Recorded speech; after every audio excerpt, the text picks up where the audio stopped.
राधे राधे गुरुजी। जी गुरुजी मेरे को हमारे गांव के बारे में कुछ बताना है। बताओ। गुरुजी हमारे गांव में एक तो चर्च है। चर्च? जी गुरुजी। और हमारे गांव में जैसे हमारे परिवार के भी मानते हैं और बहुत सारे लोग मानते हैं, और हमारे अजमेर साइड में बहुत सारे चर्च है गुरुजी। मतलब धर्मांतरण हो रहा है? जी गुरुजी। धर्म परिवर्तन कर रहे हैं? जी गुरुजी। तो आपके परिवार के लोगों ने भी धर्म परिवर्तन जी किया? गुरुजी, हमारे घर के सामने भी है जो भी, वो भी चर्च में जाते हैं। अच्छा, मंदिर नहीं जाते? नहीं गुरुजी। तो क्यों ऐसा करने लगे, पूछा नहीं आपने? नहीं गुरुजी, वो तो कोई नहीं मानते और मुझे बहुत दुख तो वो होता है। लोग उनको पैसा देते होंगे? जी गुरुजी, उनके बारे में वो प्रचार भी करते हैं गुरुजी। और हमारे घर गांव में भी बहुत सारे जाते हैं, और हमारे जैसे शहर में भी चर्च है और चर्च की स्कूलें भी है। मुझे बहुत दुख होता है गुरुजी। तो कितना पैसा देते हैं चर्च वाले? गुरुजी बहुत सारा। बहुत सारा। देखो, पैसे के बल पर हिंदुस्तान में धर्म परिवर्तन कराया जा रहा है। और ये बता रही हैं कि गांव के गांव पूरे जहां मंदिर थे वहां चर्च बनने लग गए, और हिंदू लोग अपना धर्म छोड़ के पैसे के लोभ में और चर्च जाने लग गए। जिस देश के राजाओं ने अपना सर्वोच्च बलिदान दिया, मर गए, पर अपना धर्म नहीं छोड़ा, उस देश के लोग पैसे के लालच में धर्म परिवर्तन कर रहे हैं। कितना दुर्भाग्य है। कौन सा गांव, कौन सा शहर? गुरुजी अजमेर है, वहाँ पे हाथीखेड़ा गांव है।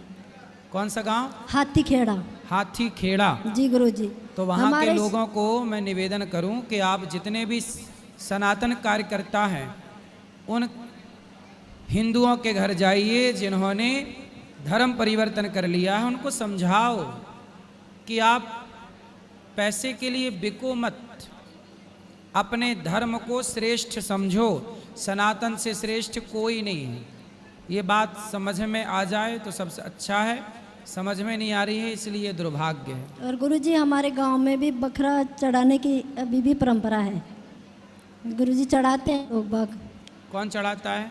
बकरे चढ़ाते हैं। कहाँ? हमारे गांव में। तो गुरुजी वो भी नहीं समझ पाते हैं, न चर्च के बारे में समझते हैं। बहुत सारी ऐसी चीज़ें हैं जो हमें बहुत दुख देती है। और गुरुजी मैं अभी एक स्कूल में लगी हूँ, वो भी चर्च की है गुरुजी। तो मैं जाऊँ या नहीं जाऊँ उसमें? पढ़ाते हो आप? ना सर, बच्चों को संभालने का काम है सर। आप काम करो, नौकरी करो, पैसे कमाओ, बात ठीक है, परंतु उन लोगों को समझाओ कि जो पैसे के लिए धर्म परिवर्तन कर रहे हैं। हमारे देश में एक राजा का एक हाथी था, महाराणा प्रताप का ही था। एक हाथी को मुगलों ने बंदी बना लिया, हाथी।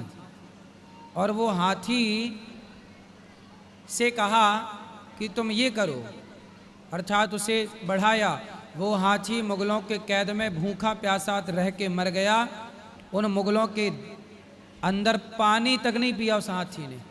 मतलब जानवर होकर अपने मालिक के प्रति इतना वफादार वो हाथी समझ गया कि मुझे बंदी बना लिया दुश्मन लोगों ने। वो मर गया हाथी प्यासा और भूखा, पर दुश्मन के घर का तिनका तक नहीं खाया। ये धर्म है। हमारे यहाँ तो जानवर भी वफादार होते थे, लेकिन आज के कुछ इंसान ऐसे गद्दार हैं जो सनातन धर्म को छोड़कर अन्य मजहब पंथ अपना रहे हैं। गुरुजी बहुत दुख होता है इस चीज़ों, क्योंकि जो हमारे घर के सामने है ना गुरुजी, वो भी चर्च के लिए मतलब इतनी वो करने लग गए थे गुरुजी।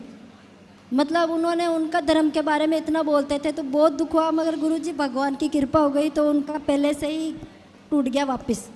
अच्छा, पहले से ही टूट गया गुरुजी वापस। तो अब नहीं तो आ गए वो धर्म, ठीक हो गए गुरुजी। उनका तो इतना मतलब उन्होंने इतनी अपनों से ही पता नहीं क्या क्या पूजा पाठ करने लगे, इतने मतलब बड़े बड़े माइक लगा के, तो पूरे गांव में इतना, मगर गांव वाले कुछ नहीं करते गुरुजी इसके लिए। तो मगर अब पता नहीं किस हिसाब से भगवान की कृपा हुई थी तो अभी कुछ टूट गया वापस पूरा। इतना काम चला था, इतना सारा बहुत बड़ा बना था गुरुजी वहाँ पे।